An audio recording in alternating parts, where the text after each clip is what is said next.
Antes de presentarlo a los compañeros, quería hacer una reflexión, tanto de ellos como en su misión, como la nuestra, aquí y en el territorio. Estamos sirviendo a Dios, a la patria y a Perón. Entonces tenemos que tomar conciencia de la importancia que tiene todo esto, ¿no? Así que hagámoslo con fe y esperanza para lograr el objetivo final, que es construir una Argentina diferente a esta, digna para todos y con un pueblo feliz. Así que, bueno, era la pequeña reflexión que quería hacer.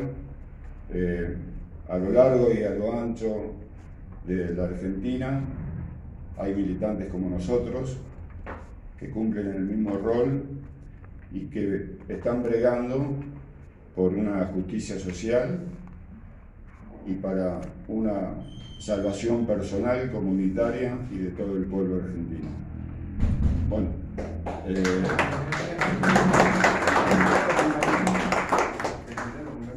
Bueno, pareciera que lo vamos a hacer baigorriense porque ya pone la cara 2 veces.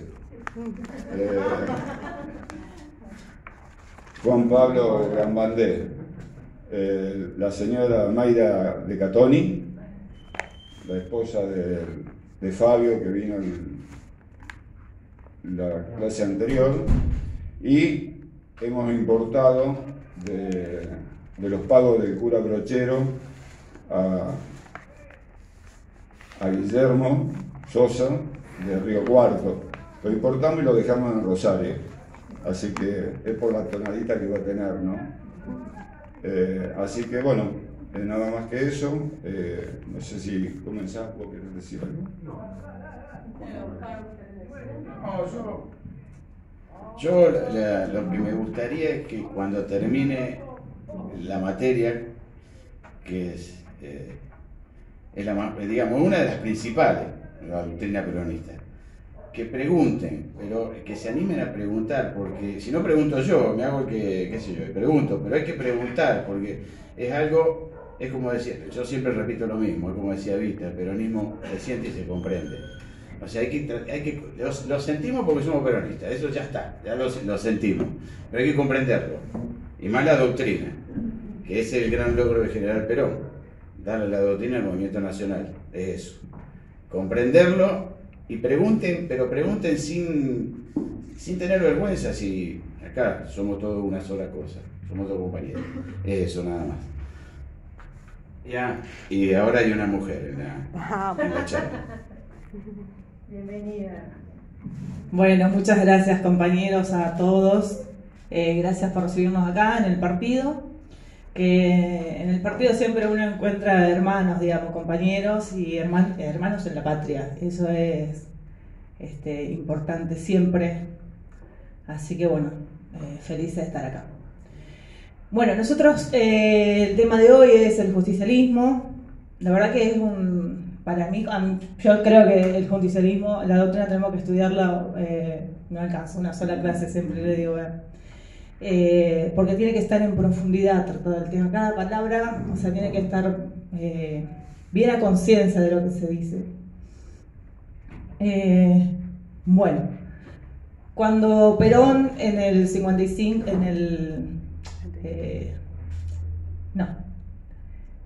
yo también estoy nerviosa y tengo vergüenza, igual que ustedes. Así que, cuando fue el Congreso de Filosofía en Mendoza, Perón por primera vez presenta los fundamentos filosóficos del justicialismo, entre otros. Presenta ahí la comunidad organizada. Él expone el justicialismo, expone la doctrina. Había alrededor de 50 filósofos de todo el mundo que vinieron a esa presentación, más filósofos de acá. Bueno, ahí él expone toda lo que esto nos regala, digamos, nos hace comprender de qué se trata la doctrina.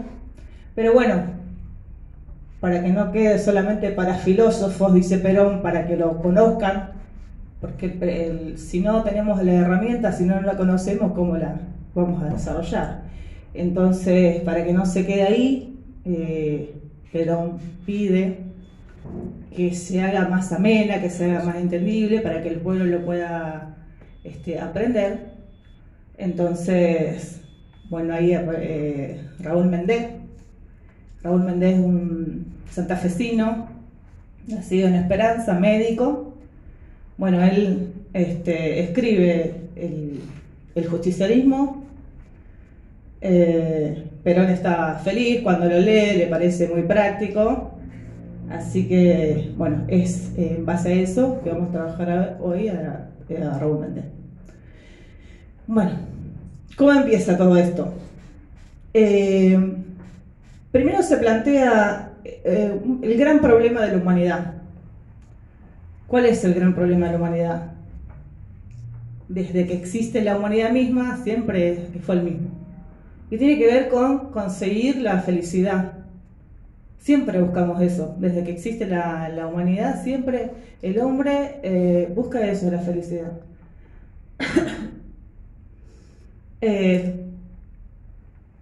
La inseguridad que genera, la angustia que genera no poder conseguirlo y bueno, busca siempre de los filósofos, de los pensadores que piensen, a ver, bueno, ¿cómo se va a lograr esto? Y bueno, las distintas teorías y las distintas soluciones que hay de los conductores nunca pudieron resolver, digamos, esto que sigue siendo un problema hasta el día de hoy. O sea, uno dice desde antaño, pero si nos pensamos hoy también, en la sociedad se vive hoy esa angustia.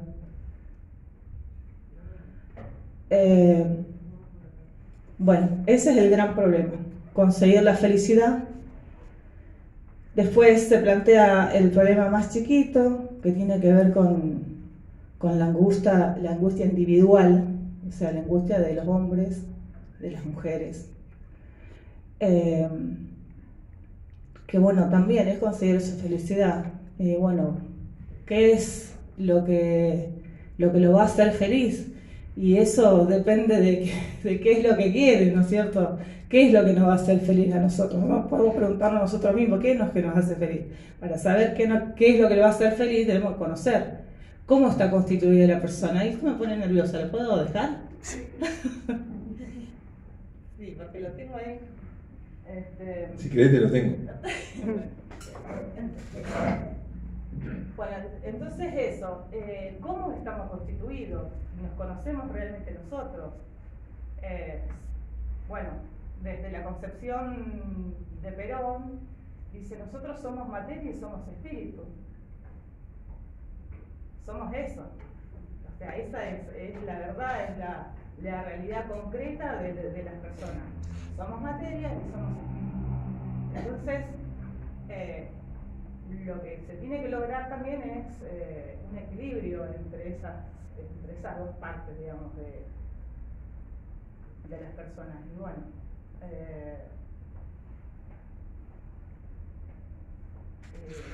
eso es, digamos, Perón ve ahí la cuestión, y todo lo que va a hacer en función de esa cuestión. No solamente vive la angustia, digamos, por sí mismo el hombre, sino que también esa angustia la va a tener cuando tiene que vivir con los demás. O sea, esa unidad que es el hombre, cuando se tiene que encontrar con las distintas unidades, que es la sociedad de la humanidad, también hay una contradicción ahí, porque ¿qué es lo que se va a desarrollar, digamos, la parte espiritual o la parte material? ¿Y cuánto desde esa unidad de la humanidad cuánto voy a sacrificar yo de eso para que la sociedad me devuelva o la sociedad y viceversa? Bueno, esos son los grandes problemas, digamos, que se plantea, los grandes problemas de la humanidad y los grandes problemas del hombre. Creo que bueno, ahí sigue Guille con la otra cuestión, esta parte. Yo agregaría algo más, que si bien nosotros buscamos la felicidad, no la buscamos de forma directa, sino que buscamos fundamentalmente ser libres. Y la libertad se basa en la capacidad que tenemos de decidir, ¿sí o no?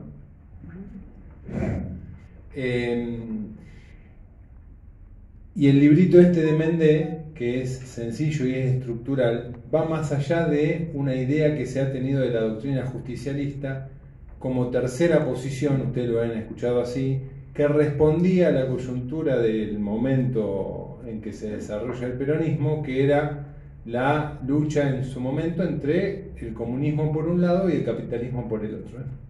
Es mucho más profundo que eso.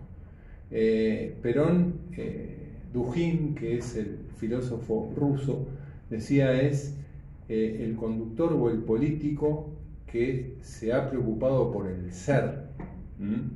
Y lo que planteaba Mayra era una lucha entre una lucha individual que tenemos entre qué va a primar, si la materia o el espíritu, y una lucha externa al hombre que es qué va a primar, si la individualidad o la comunidad o la sociedad. Entonces la idea es buscar un equilibrio porque entre esas cosas, porque existen y no hay que negarlas.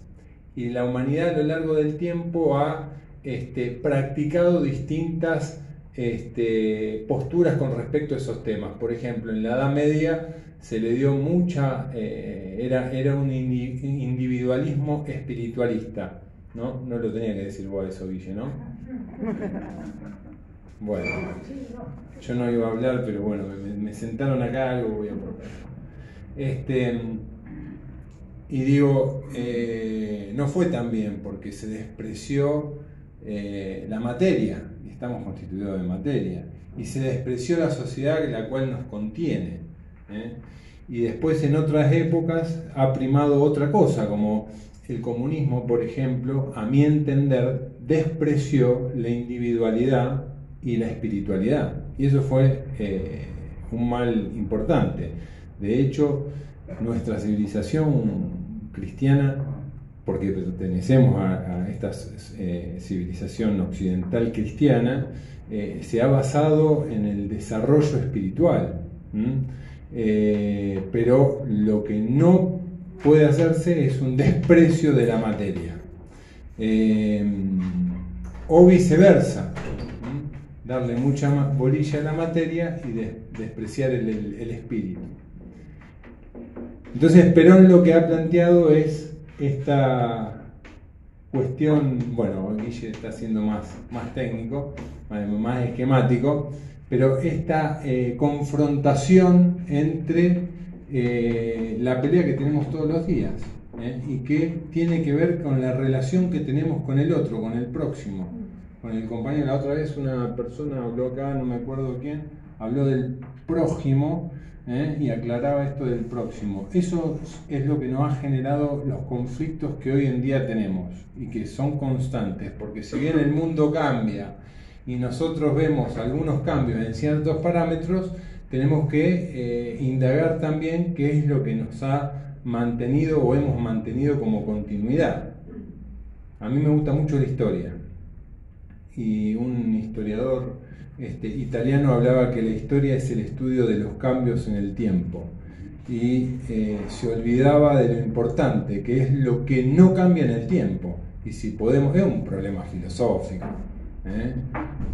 si uno se baña en el río, en el mismo río, o se baña en un río distinto, pero digo, yo creo que hay hilos de continuidad, y esto que plantea Perón son problemas universales que al día de hoy la filosofía también se los plantea, y el peronismo, a nuestro entender, ha generado una solución que creo que es el desarrollo que va a tocar, ¿cómo es? Guillermo. ¿A alguno le queda una duda? ¿Se entendió?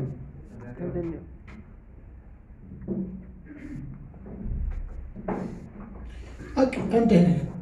Antes que nada, debemos tener real dimensión de qué es lo que estamos haciendo acá.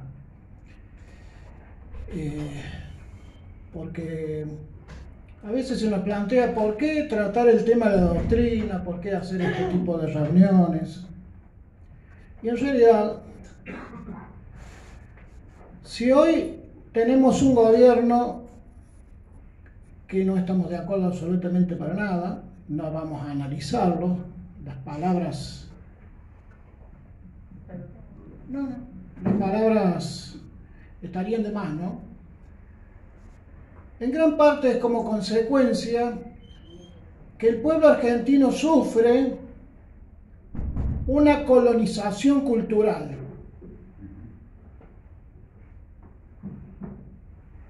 Se han ido tergiversando todos los valores al punto tal que ahora creemos en aquellas cosas en las que antes, para poder imponerlas, tenían que hacer un golpe de Estado, bombardear la Plaza de Mayo, asesinar a miles de argentinos. Hoy no, lo consiguen con un voto, y esto es como consecuencia que han ganado una batalla importante que es la cultural. Estamos sufriendo un colonialismo cultural. Dicen que el hombre, el ser humano, actúa según también esté informado. Si estamos bien informados, es muy probable que no nos equivoquemos. Si a mí me dicen, mirá, el río Espando lo podés cruzar bien, sin problema, yo lo cruzo. Ahora, si esa es una información falsa, y probablemente me ahogo porque el río viene crecido y es hondo. Entonces tenemos un problema de información. A veces decimos los medios de comunicación, etc.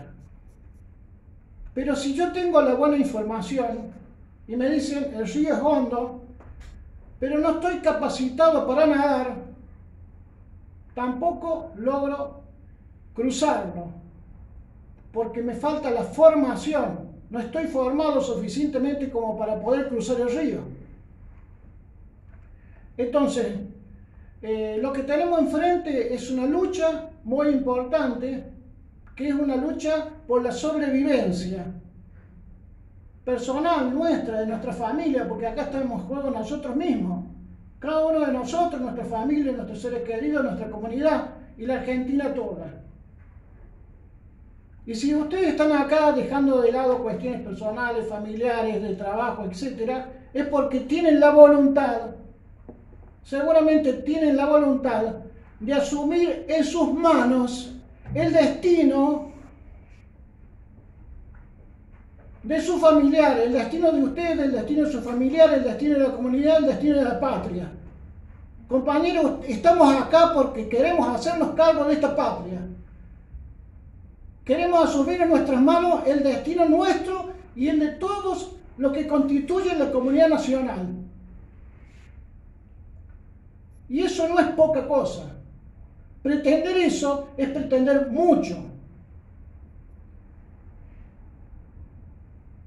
Y eso exige por parte de nosotros mucha responsabilidad.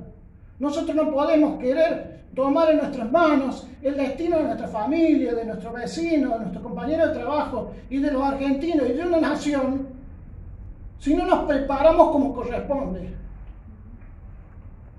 Y de eso se trata esto, de asumir la responsabilidad de tomar en nuestras manos nuestro destino. No podemos estar esperando que venga alguien por allá, no sé quién, que nos solucione el problema. Estamos esperando y que, voy a nombrar, que Cristina, que este, que el otro. ¿Y nosotros qué? ¿Nosotros la miramos por televisión? ¿No tenemos nada que hacer nosotros? ¿No hay nada en la que nosotros sintamos la responsabilidad de hacer también? Entonces creo que estamos acá porque tenemos la voluntad de hacer, estamos disconformes, no estamos de acuerdo con lo que hay. Entonces, como no estamos de acuerdo con lo que hay, queremos hacer algo. Y para hacer ese algo tenemos que estar formados suficientemente para tener la capacidad de vencer. Porque acá se trata de vencer. Acá tenemos enemigos, no son adversarios, no son este tema de esta democracia liberal de la famosa alternancia del poder, donde, bueno, ahora voy, después yo, y que la oposición. No, acá la cuestión es mucho más grave que una cuestión electoralista. Tiene que ver con el destino nuestro, tiene que ver con nuestra vida, la vida de nuestro pueblo. Y cuando yo digo enemigos, hay que definirlo tal cual son. Porque el enemigo es aquel que niega o impide que yo viva. Y estos tipos que están ahí, no les interesa que nosotros vivamos. Si tenemos que morir, no les calienta. Entonces la pelea es bastante importante. Y tan importante que debemos dar una lucha y debemos vencer. Ahora, el primer lugar donde tenemos que vencer es en nosotros mismos. Porque debemos analizar, debemos pensar nosotros hasta qué punto ya no nos vencieron a nosotros mismos también en esta colonización cultural. Porque yo veo que a mí me pasa, muchas veces no, pero ¿cómo estoy pensando como liberal? Porque más que criticar a los políticos, a lo que se ve afuera, o lo que pasa en otros, también tenemos que hacer nuestra autocrítica y darnos cuenta que esa colonización que nos han hecho sistemáticamente, desde los medios de comunicación, desde el cine, desde la música, desde los sistemas educativos, de los planes de estudio, etc., el esfuerzo para colonizarlo es formidable. Y nosotros también hemos caído en eso, también tenemos esos errores. Y por eso es que acá nosotros venimos a plantear este tipo de pelea. Y esa pelea la tenemos que dar desde nosotros mismos. Recién acá decía Mayra que el problema del hombre, el problema de la humanidad, de los hombres, las mujeres, los niños, el ser humano en general, siempre persigue la felicidad, quiere ser feliz. Y por otro lado, Juan Pablo decía, bueno, para ser feliz encontramos la necesidad de la libertad. Fíjense qué importante, ¿no? Acá hay dos cosas, libertad y felicidad. A nosotros nos plantearon una libertad sin felicidad. Porque nosotros, el pueblo argentino, fue convocado a la libertad. ¡Viva la libertad, carajo! Pero por otro lado se nos decía que la justicia social era rechazable totalmente. O sea, una libertad sin justicia, una libertad en definitiva sin felicidad. Y si el pueblo, si la gente, si nosotros no tenemos en cuenta estas cosas, si no las tenemos en cuenta, por ahí caemos en la trampa. Sí, libertad está bien, hace falta ser libre, pero le falta algo. Entonces, si nosotros no estamos suficientemente formados en los valores y en los principios que conducen al bienestar de nuestro pueblo y a la grandeza de nuestra patria, y por ahí vamos a comprar un montón de buzones. Perón decía, como recién lo dijo Mayra y Juan Pablo, que la humanidad a través del tiempo y a través de sus filósofos y de sus políticos fueron buscando un camino para lograr la felicidad. Y entonces, bueno, tuvimos un periodo donde prevaleció una cuestión espiritual, un espiritualismo. Recién se dijo la Edad Media, ¿no? La Edad Media primaba el espíritu. Eso era lo fundamental. Y la materia era negativa, era rechazable. Se convocaba a la pobreza. Y bueno, supuestamente no funcionó porque a la larga los pueblos fueron generando y buscando cambios y fuimos a parar a partir del Renacimiento a un proceso que fue materialista. Se abandonó el espíritu y se tomó la materia, nos fuimos para el otro lado. Y evidentemente ese materialismo tampoco logró resolver los problemas de la gente y fundamentalmente no permitió a las grandes masas de la humanidad la felicidad. En el año 91, 90-91, por ahí, cuando estaba la caída del muro de Berlín y parecía ser que había un discurso único, el demoliberalismo capitalista era que parecía que había triunfado y el socialismo había demostrado que no funcionaba. Apareció un tipo, un pensador, como siempre hay pensadores, que se llamó Francis Fukuyama,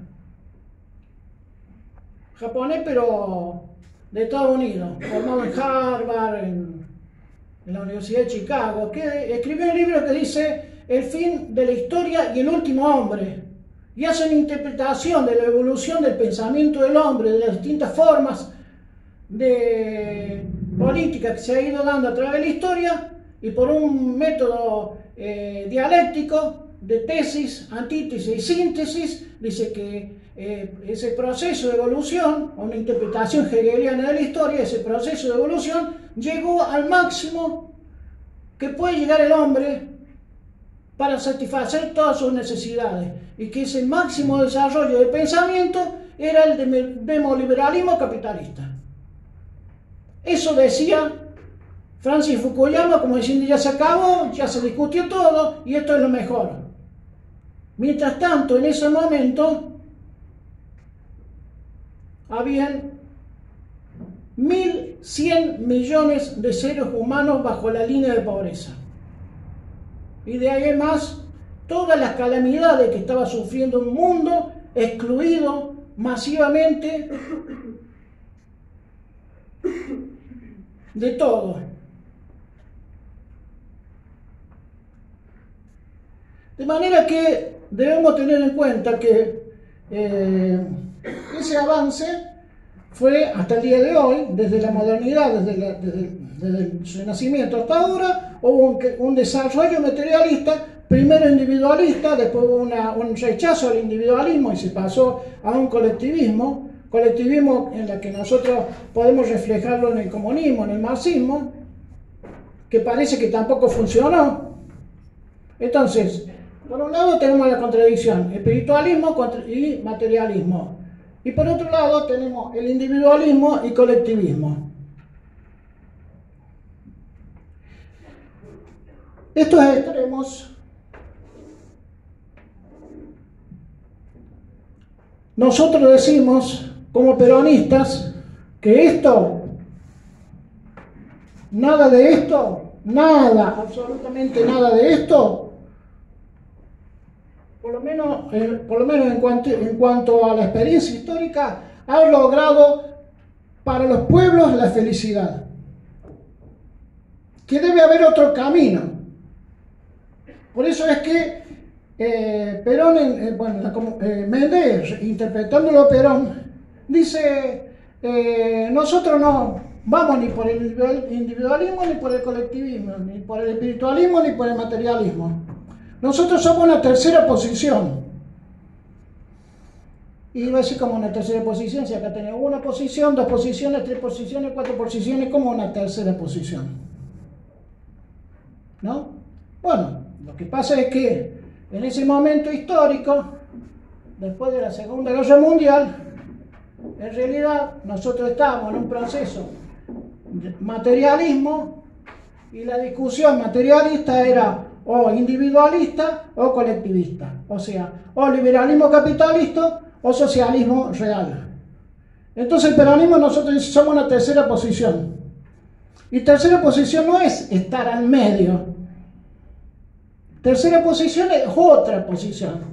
Es otra. O sea, acá tenemos estos dos y esta es otra. Es distinta. No es materialista. No es individualista. No es colectivista.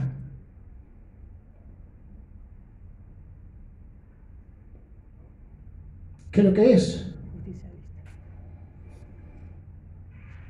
Debemos tener en cuenta que acá estamos formando un triángulo, ¿no? Es como si fuera que hay tres elementos. Y esto no es pequeña cosa.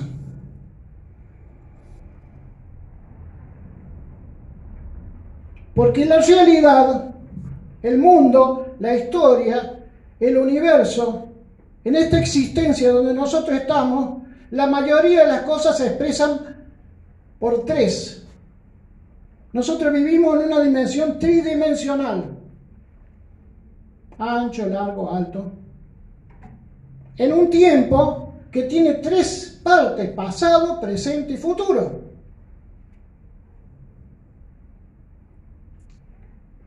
Pero si vamos a la cuestión de la materia, nos encontramos que el átomo está compuesto por un núcleo que tiene neutrones y protones y electrones, ¿no es cierto? El núcleo, que son dos cosas, y los electrones. Son tres elementos. Y sobre esa base se construye la materia y el universo. Es más, si vamos al núcleo, los protones están compuestos por tres partículas, subpartículas, que se llaman quarks.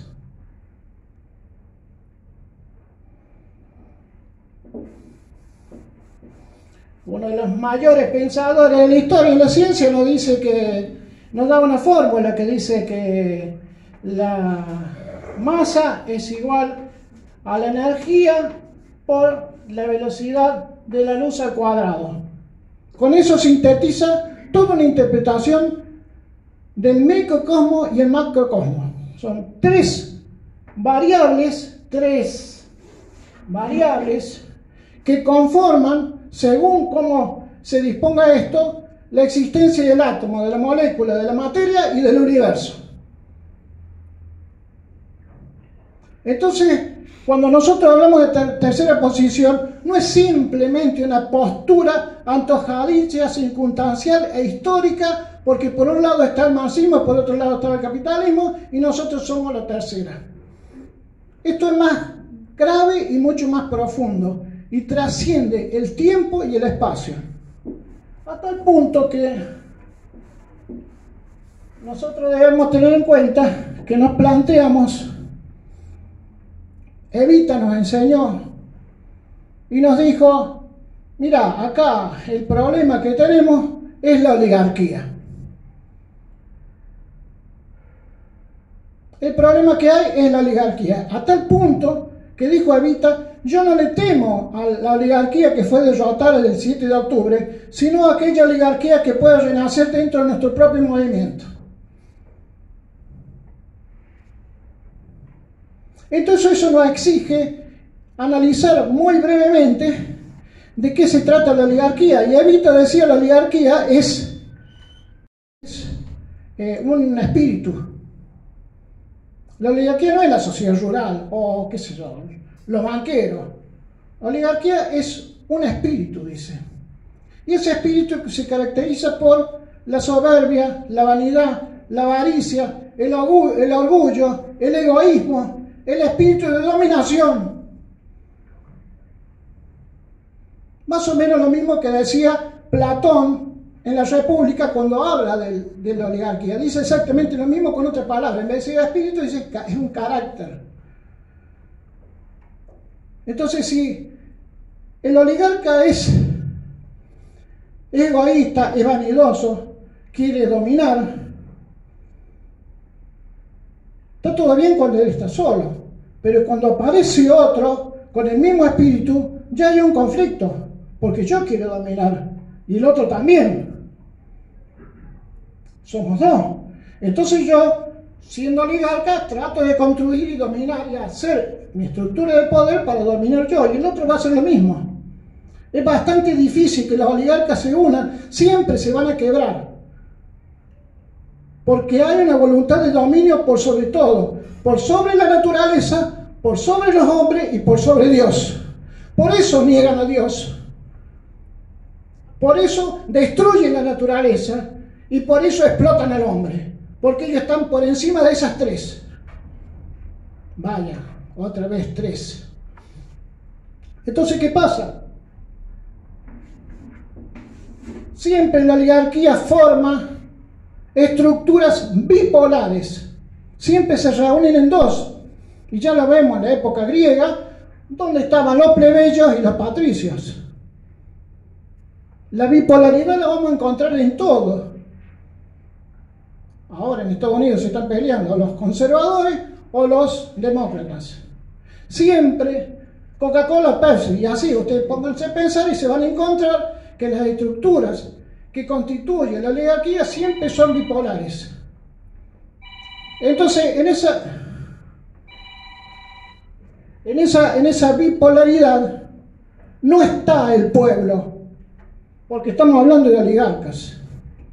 No está el pueblo. Entonces, nos encontramos que por un lado tenés los plebeyos y por otro lado tenés los patricios, para hablar en la historia y después el nombre que ustedes quieran, que constituyen o se pelean por la parte de arriba de la pirámide de la sociedad. Quieren gobernar. Entonces aparecen los partidos, de izquierda y derecha, conservadores y demócratas o laboristas o lo que sea. Pero afuera está el pueblo, porque el pueblo está afuera de eso. Aristóteles se plantea en algunas cosas, Aristóteles habla del tercero excluso, ¿no? La oligarquía o te explota o te excluye.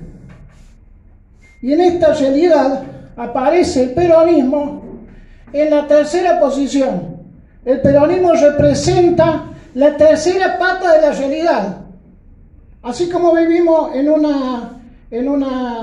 universo que está constituido en tres dimensiones, con átomos que está constituido con tres elementos, y los colores se forman con tres colores. Hay tres colores básicos, combinándolos se pueden generar todos los demás, que se llaman colores primarios. Y así. Entonces, si nosotros caemos en la discusión bipartidista, la dicotomía en la que se discute por dos, estamos equivocados. Acá ni marxistas ni liberales, ni conservadores, ni populistas, ni republicanos, ni demócratas. Eso a nosotros no nos representa. Nosotros estamos en una posición totalmente distinta, que es la posición del pueblo. A tal punto que Perón explica que nuestra doctrina surge de la interpretación de la voluntad del pueblo. De ahí surge del pueblo. Y si surge del pueblo, ¿cuáles serían las características de nuestra doctrina? Porque Evita dice que por un lado están los oligarcas y por otro lado está el pueblo. Y así como los oligarcas tienen su espíritu, el pueblo también tiene su espíritu. Y Evita dice, el espíritu del pueblo es el del amor, la solidaridad, la hospitalidad, el compañerismo, la humildad. Son valores totalmente, diametralmente opuestos a lo que constituyen esta bipolaridad. ¿Por qué nosotros no hacemos también una bipolaridad? Porque el amor une, porque la solidaridad une, porque la humildad nos genera rechazo,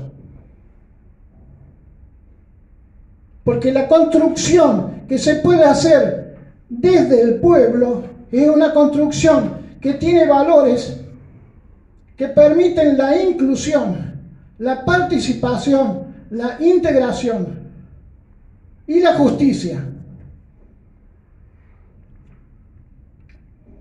De manera tal que esa es la tercera posición.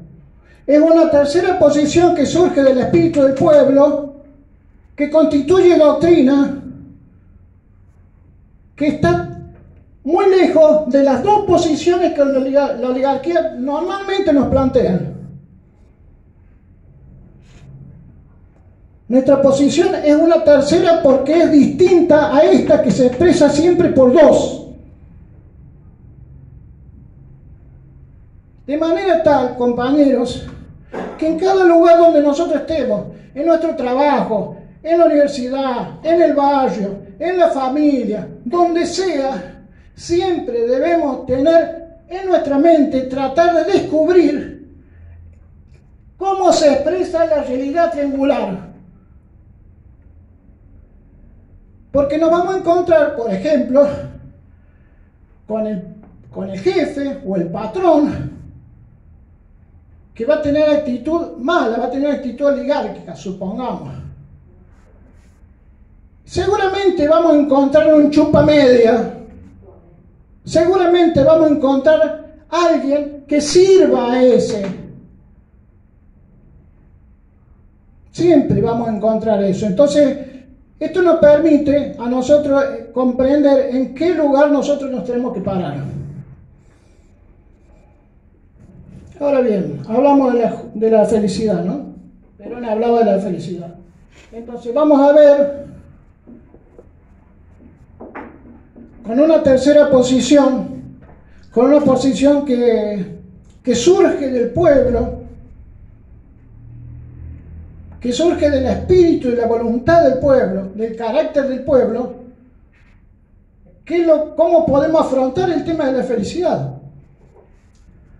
Yo una vez, o varias veces, me he planteado a mí mismo, ¿he sido feliz en mi vida? Y uno hace una retrospección, empezás a pensar y recordarte cuando eras chico, cuando era adolescente, y encuentro momentos tristes, malos, y momentos felices. Y yo veo que otras personas coinciden con lo que a mí me ha pasado. La gente normalmente te dice, mira, yo fui feliz cuando me gustaba una chica, o la chica me gustaba un muchacho. Me enamoré. Y cuando ese otro me correspondió, fui feliz. Cuando me casé, fui feliz. Cuando tuve mi primer hijo, fui feliz. Cuando estaba en el seno de mi familia, yo era chico, estaba todo bien, era feliz.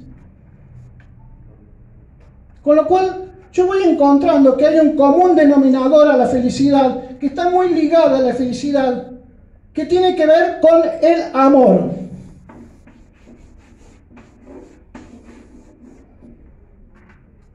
Cuando perdemos un ser querido que se nos muere, sufrimos, estamos mal. ¿Por qué?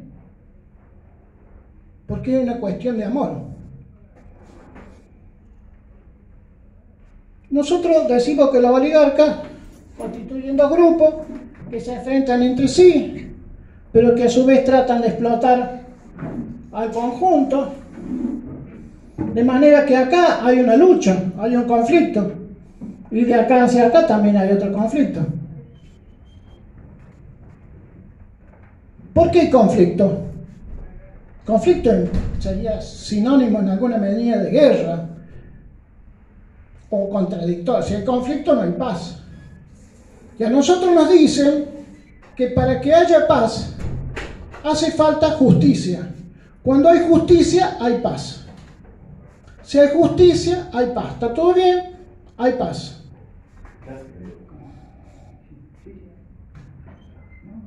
Pero yo digo que para que haya justicia verdadera debe haber amor. Porque si hay amor, yo le doy a quien amo todo lo que puedo darle y todo lo que merece y todo lo que necesita. Y también voy a recibir lo mismo. En una relación de amor hay justicia. Si hay amor verdadero, hay justicia verdadera, plena. Y si hay justicia, hay paz.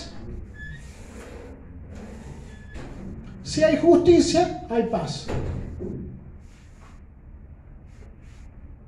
Y si hay paz, y hay justicia, y hay amor, seguramente que vamos encontrándonos con eso que es el problema de la humanidad, que es la búsqueda de la felicidad. Vamos a ser felices cuando nosotros podamos realizarnos plenamente en lo material y en lo espiritual, porque somos cuerpo y alma. Y esa realización espiritual quizás sea el amar y ser amado. Eso es una cuestión espiritual. Y a mí me hace plenamente feliz. Ahora yo sí amo y soy amado y soy feliz por eso, pero me encuentro que estamos en una situación de precariedad donde el ser amado yo no le puedo dar la alimentación y lo que necesita para sobrevivir y ya no soy totalmente feliz. Entonces es necesario también garantizar la parte material o física. Pero eso se puede hacer con el amor, se dice el peronismo. ¿Por qué? Porque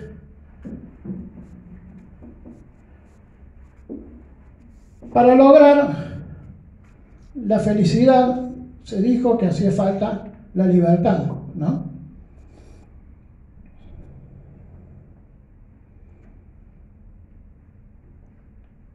Las tres banderas peronistas, tres, dice justicia social, independencia económica y soberanía política.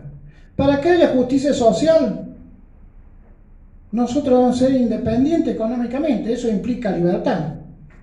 Y debemos tener soberanía política, eso también implica libertad, que es la libertad de autodeterminante. Entonces, ¿es importante la libertad, sí o no? Sí, es importante. Milei dice, vamos, viva la libertad, carajo, ¿no? Ahora bien, libertad. ¿Qué es lo que es la libertad? ¿Qué dicen ustedes? Alguien que me diga qué es la libertad. Una vida sin ataduras. Una vida sin ataduras. ¿Algún otro? Poder hacer lo que uno quiere. ¿Cómo? Poder hacer lo que uno quiere en el momento que quiere. Muy bien. El liberalismo,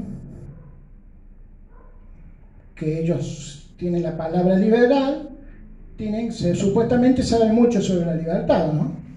Ellos dicen que la libertad es eso, que no haya ataduras. La libertad es que no haya coerciones que te impidan hacer cosas.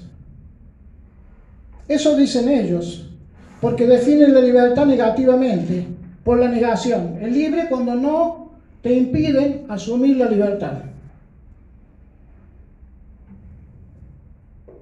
Entonces te dicen que tenemos nosotros la libertad de prensa. Pero yo no tengo la guita para poner un diario, un medio de comunicación. Milei nos dice que nosotros ahora somos todos libres, hay libertad. La ley base y toda libertad, pero ¿tenemos libertad para qué? No podemos ir ni hasta el centro de Rosario porque no tenemos para pagar el bondi. Porque no se es totalmente libre si uno no es económicamente libre. El tema es así. Nosotros somos tan libres como poder tengamos.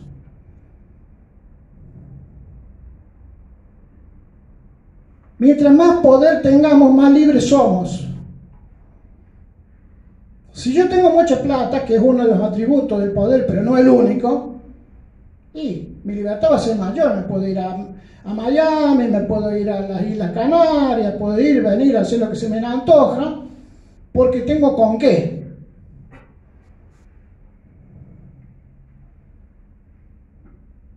De manera tal que si mi libertad depende del poder que yo tenga, el peronismo nos llama a que comprendamos esto, que la libertad, la justicia y demás no la van a dar desde, digamos, la estructura del gobierno, desde ahí arriba al pueblo.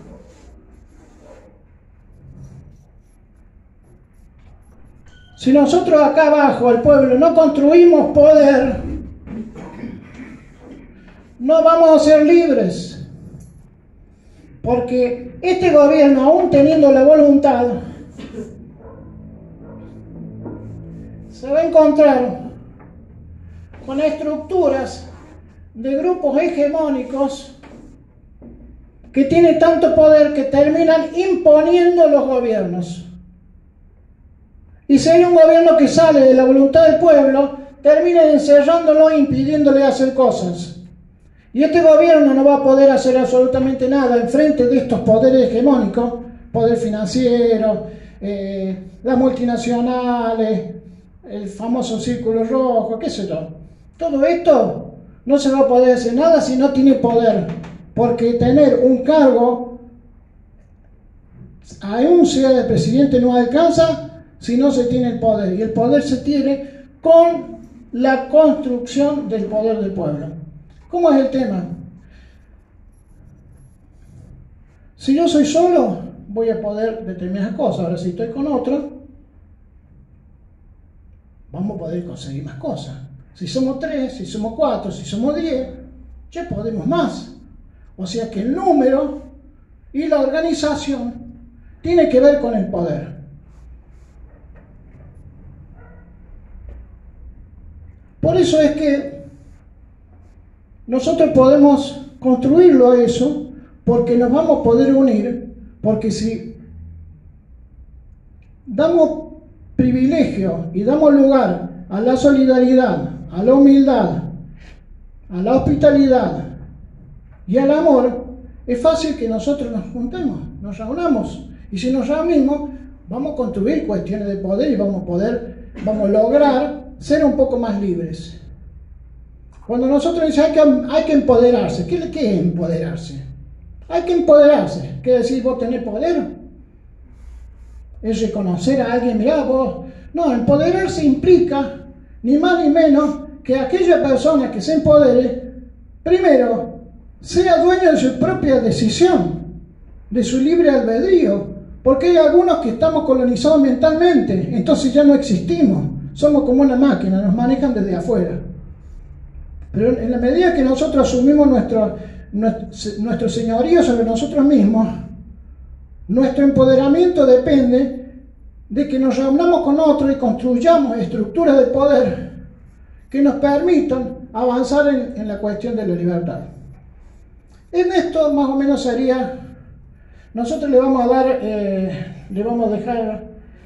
mandar por WhatsApp el libro de Méndez, que es bastante extenso, si bien es sintético, pero en términos generales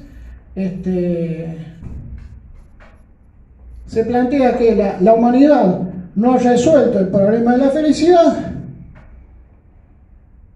y que el peronismo tiene una propuesta, y esa propuesta pasa por esto, pasa por la tercera posición y pasa por la comunidad organizada, que implica la organización del pueblo como mecanismo de construcción del mismo, que permita en ese proceso generar el poder suficiente para tener la libertad, que permita y facilite la justicia social, que colectivamente la denominamos así, pero que individualmente es la felicidad de cada uno. Y no es una teoría, porque eso se cumplió. Desde el año 45 hasta el año 55 se cumplió. Acabadamente se cumplió. Tanto se cumplió que a pesar de bombardeo de Plaza de Mayo, golpe de Estado, fusiladora, persecución de compañeros, que no se podía hablar ni de Perón ni de Evita porque había una ley que te metía en cana si vos lo nombrabas. Después de 18 años de persecución y de exilio de Perón, el peronismo volvió y Perón ganó con el 63% de los votos. Y esto fue así porque no fue una teoría, fue una realidad. Y esa realidad está acá.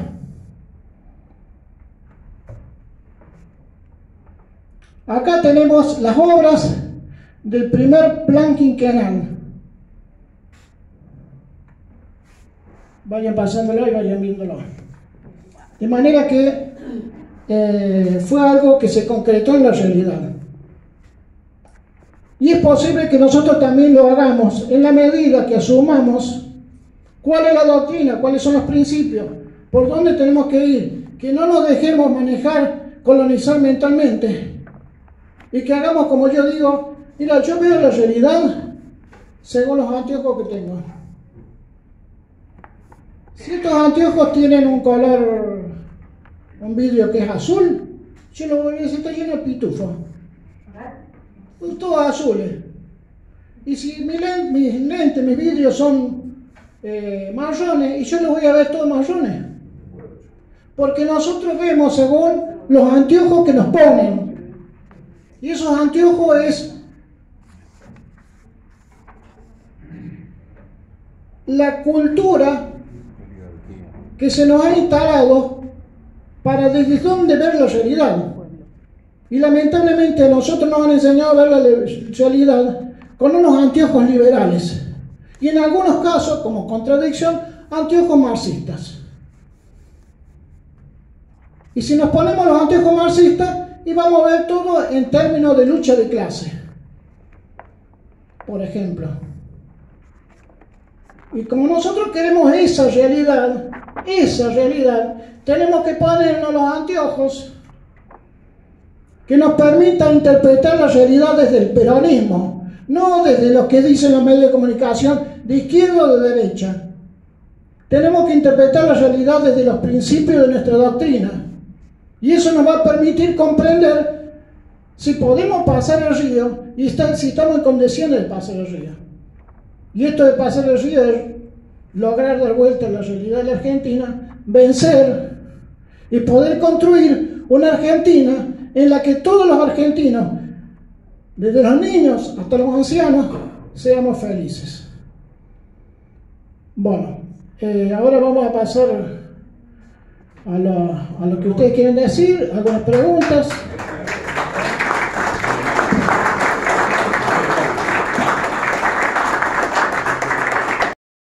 Un apuntito que indica quién fue Raúl Méndez,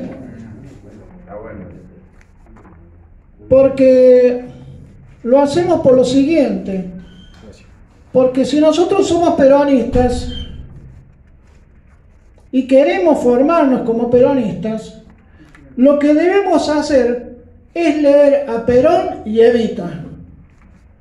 Yo he visto a algunos peronistas que leen cualquier cosa, menos a Perón y Evita, y se dicen peronistas.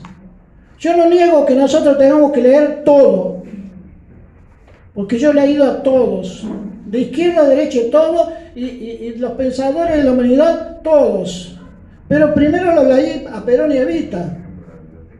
Entonces cuando leo a Gramsci lo voy a interpretar desde el peronismo. Cuando leo a un liberal lo voy a interpretar desde el peronismo. Entonces yo los convoco a todos que leamos Perón y Evita. Primero leamos Perón y Evita. Aprendamos lo que Perón y Evita nos enseñan. Después leamos todos los demás. Entonces acá habría una contradicción. Y sí, pero vos me venís con el libro de Méndez. Por eso es que nosotros decimos, distribuimos esto y aclaramos.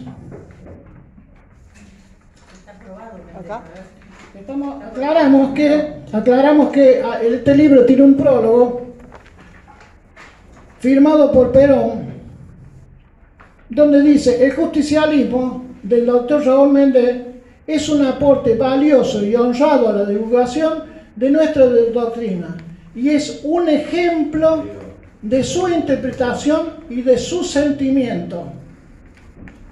Por eso lo ponemos a Méndez. Está avalado por el general. Por eso lo ponemos a Méndez. No solamente eso, sino que Méndez era el que le llevaba los discursos a Perón y tenía todo un catálogo, por eso sabía, de que le daba a Perón cuando necesitaba hablar de tal o cual tema. Por lo tanto tenía un vasto conocimiento doctrinario. Hay una cosa, nosotros acá estamos haciendo formación política y decimos que somos una academia, ¿no? Y el origen, la raíz de esto del adoctrinamiento y la formación de los cuadros y de los militantes, lo empezó Perón y Evita con la Escuela Superior Peronista. donde nada más ni nada menos los profesores eran Perón y Evita. El director de la Escuela Superior Peronista fue Raúl Mendés.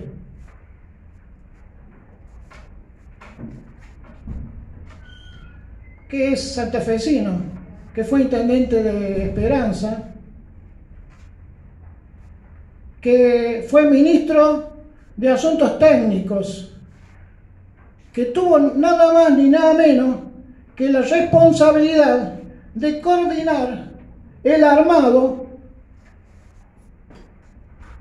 de los planes quinquenales. Del segundo plan quinquenal, la coordinación y la ejecución, porque empezó como ministro cuando se estaba ejecutando. Y luego fue el responsable de receptar los distintos proyectos, las distintas áreas que hacía el interés nacional y compatibilizarlo en un plan que fue el segundo plan quinquenal. El que tenía la responsabilidad de eso era Raúl Mendés.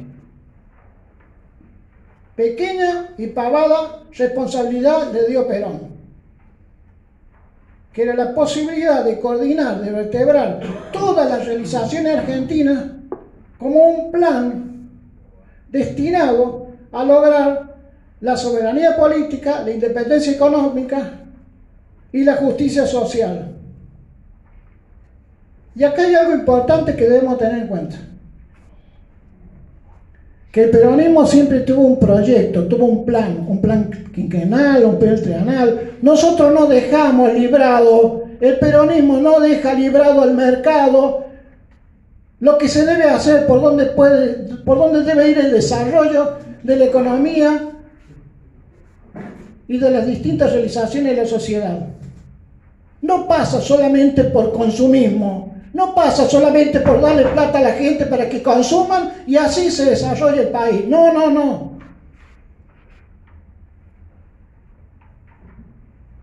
Nosotros, en ese sentido, no somos keynesianos. Hay que darle plata a la gente consume y después el mercado por sí mismo empieza a invertir y desarrolla la economía. ¿Quién toma las decisiones? En un sistema así. Démosle plata a la gente para que consuma y después que el país se desarrolle.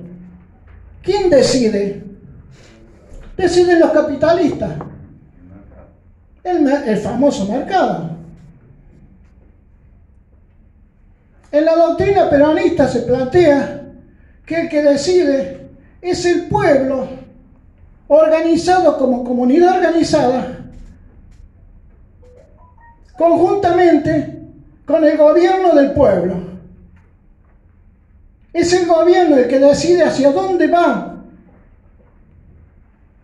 el desarrollo y el crecimiento del país. No es el mercado, no es darle la plata a la gente y que después la gente consuma y ahí vamos a solucionar el problema del país, como muchos dicen, incluso desde el peronismo.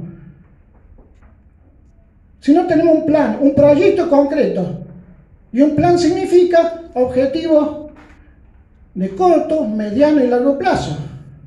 Porque para lograr algo es necesario primero lograr otras cosas antes.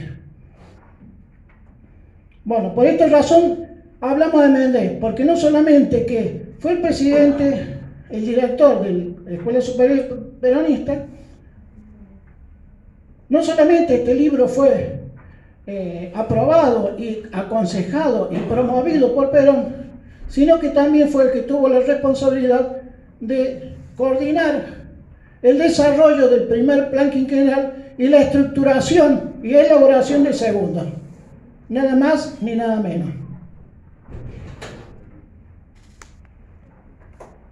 Bueno, si alguno desea hacer alguna pregunta, dudas, para disiparlas.